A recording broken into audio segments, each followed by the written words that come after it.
So, 3, 2, 1. All right, so welcome back to my channel, and today I'm sitting on the floor inside the cottage in the back of my house that over the next couple of weeks I'm going to be working to turn this into my office. I've got several projects. I'll shoot some video of this later, but right now what I wanted to talk about, I'm sitting on the floor, so of course the dogs are going to take full advantage. This is big guy here's trap. But what I wanted to talk about is fitness and kind of lay out recommendation, challenge, oh good Lord, whatever to you to put together a fitness program for yourself. Yeah, do it like an experiment, just like what I'm doing here on YouTube. Set it up for a year and, set some goals for yourself. Doesn't matter what the goals are, whether it's, you want to be able to run a marathon, whatever it is. Be comfortable taking your shirt off at the swimming pool. Whatever it is, it's valid, it's your goal. And do your fitness journey for a year. And at the end, see where you're at. And, tackle it just like you would software development. Break it up into sprints, program increments, and so on, just so you can vary and pivot and make adjustments along the way, but commit to doing it for a year.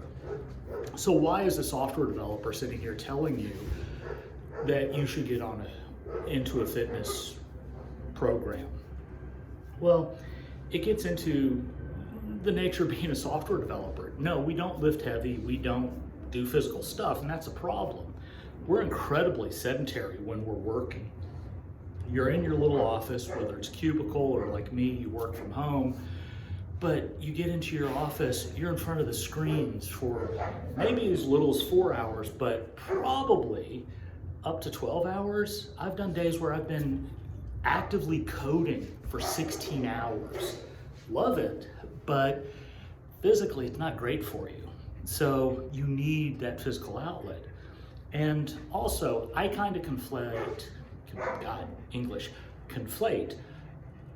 fitness and health together. They're very intimately related. And one of the problems we have in this world, it's not just a Western civilization issue, it's worldwide. We don't have health care. We have sick care. Our medical system is not really designed to proactively help you.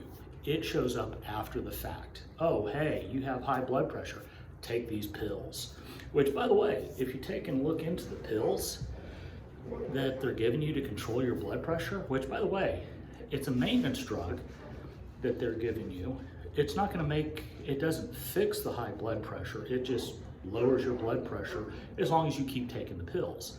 And so many of the chronic conditions people deal with, they don't cure, they just maintain them, which it's, probably should do this in a separate video, but it just drives me crazy.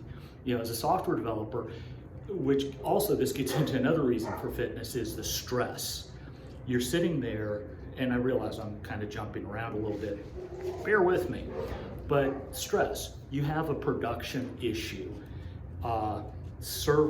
Some services down in production, companies losing revenue, and you find yourself on a freaking Zoom call with the CIO, legal counsel, all of these people who are looking at you going, oh my God, how are you going to fix this? And you're sitting there and you're going, dude, I'm on a Zoom call talking to you, and you're asking me how long it's going to take to fix. I'm not fixing it right now. I'm on a Zoom call. Why don't you let me go do my job? But they can't do that. They've got to manage. So stressful. Fitness will help you control that stress and keep you from saying something unfiltered in those circumstances. You know what I'm talking about.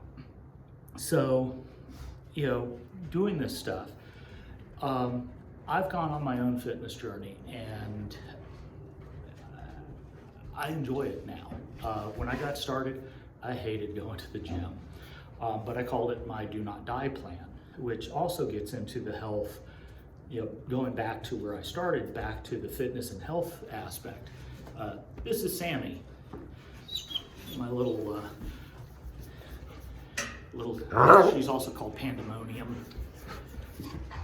Come on, Trav, big guy. This dude, 120 pounds of awesome. So anyway, come here, Trav. Come here, buddy. Good boy. Your lifespan, and okay, you want to live a long time, but it's not just that you want to live a long time. It's also your health span, being able to, when you're 80 years old, you can go to the bathroom and wipe yourself. You're not dependent upon other people to take care of you. When I'm 80 years old, I plan to still be going to the gym, working out regularly, riding motorcycles, and writing code.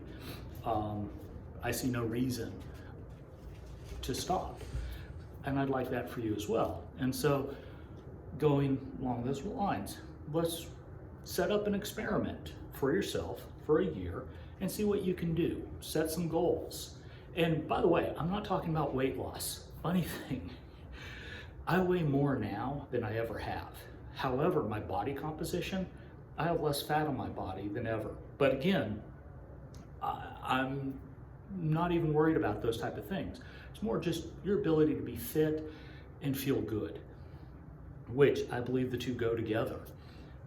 Being sick doesn't feel good. I think that should be obvious. So that's the challenge to you, or recommendation, take it how you want. And I'll get into how I've done it for myself. I've been doing stuff for quite a while now, and I have, I think, pretty decent results. There's some things I'm still working on. It's always, I don't care what you do, it's always a work in progress. So that's it. If you have questions, your own health and fitness stories, please put them in the comments. Your own ideas about this, how you might approach it. I'd love to hear it, because it's kind of the whole point of this type of garbage. And when we get back, I'll get into how I've done it for myself. And I think I deserve a round of applause for getting this far without saying this whole video. I have not said CrossFit. Fuck. Anyway. Oh well, see ya.